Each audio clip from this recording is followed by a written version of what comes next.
éventuelle poursuite, par exemple, contre l'ancien président Macky Sall? Écoutez, je pense qu'il a été suffisamment habile, et cela lui ressemble beaucoup, pour mettre la faute sur les autres. On a évoqué tout à l'heure ce compte, c'est le PDIES ou quelque chose comme ça, compte Programme de défense des intérêts économiques et sécuritaires du Sénégal, 303 milliards.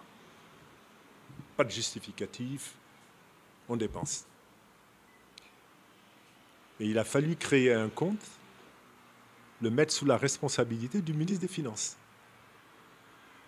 Par contre, il y a un moment où vous vous en souviendrez, après 2019, on a supprimé le poste de Premier ministre. Les ministres étaient devenus des fonctionnaires sous les ordres du président de la République. Peut-être que par ce biais, alors je vous rappelle, le fast-track, nous on en a beaucoup rigolé au niveau de l'acte.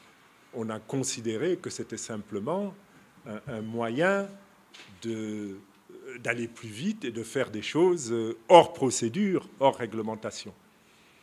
Donc, à mon avis, il ne peut pas ne pas être inquiété.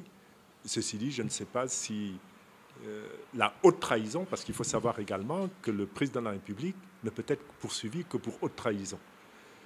Donc, la haute trahison est-elle suffisamment définie au point de pouvoir prendre en compte ce genre d'instructions données, parce que c'est pas possible que 300 milliards comme ça puissent être consommés sans l'accord du président de la République qui a signé le décret pour que ce soit possible. Bon, on verra bien.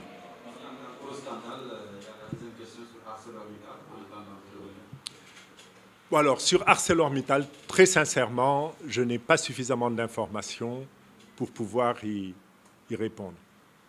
C'est pourquoi j'ai fait un petit post dans lequel je dis il faut, là aussi, des enquêtes sérieuses. Il faudra beaucoup d'enquêtes, d'ailleurs. Je ne sais pas si les autorités en ont conscience, mais pour tout ce qu'on a pu constater sur le rapport du commissaire de la Cour des comptes et ce qui est annoncé, je ne sais pas si ça pourra se faire. Par contre, j'ai ajouté qu'il ne faut pas oublier non plus d'enquêter, parce que j'ai vu le nom de Francis Meyer, l'avocat du Sénégal. J'ai demandé à ce qu'on s'intéresse également au chèque de dédommagement qui avait été remis par DP World. À ma demande. C'est quelque chose que j'ai négocié moi-même, que j'ai obtenu du sultan, qui est le président du groupe.